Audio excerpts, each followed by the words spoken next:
So, sa second tutorial na to is dito hindi na ako magtuturo, pero sabihin ko lang kung paano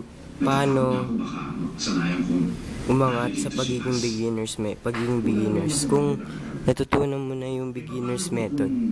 So, kung gusto mo pang mas bumilis, ito na yung dapat mong gawin.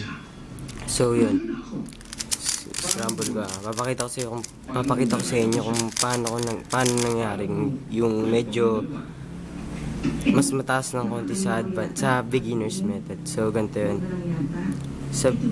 Kung gusto mo maging sub 20, ganyan, sub 25, sub 30, umpisa mo nang mag-aral mag F2L, tsaka magkabisado ng OLL at saka PLL. OLL yung pag-orient ng yellow, orientation of last layer. Ang PLL naman yung permutation of last layer. Yun yung pagpapalit-palitin mo na. So, tara.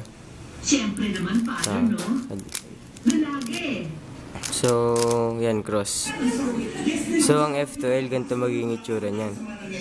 Ang F2L, ang ibig sabihin nun, first two layers. So, kapag habang bumubuo ka ng first layer, binubuo mo na rin yung second layer niya. Ito, tulad na ito. Nandito yung pair. So, kapag ginanong ko, magka-pair na sila. Tapos, papasok ko na lang. Ito pa. Ito. Ayan, ayan. So, kapag ginanong ko yan, pair na sila. Papasok ko na lang. Ganda din dito. Maraming mga algs dyan. Ililink ko na lang kung yung site na pinagkukuhaan ko nito. So, yun. Buo na. So, ganun din sa OLL. Recommend ko na para maging sub 30, 20, 25 ka. Pag-aralan mo yung tulok PLL at saka tulok OLL. Ano yung tulok OLL na yan? Example. So, example, kala mo lang. Yan, ito. Kunyari, nagkaroon ka ng ganyang case. Kung full OLL ka, isang move na lang yan, buo mo na yan. Buo mo na yung dilaw. Pero, yung tulok OLL,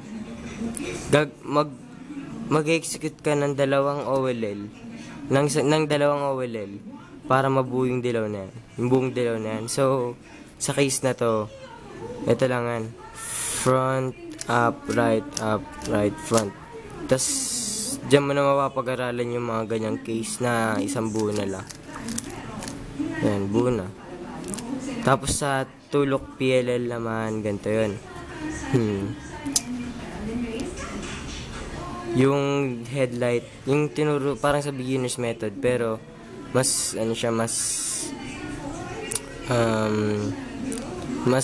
advanced ng konti. Ito, tingin sa likod, tapos yung A-perm, yung ganyan.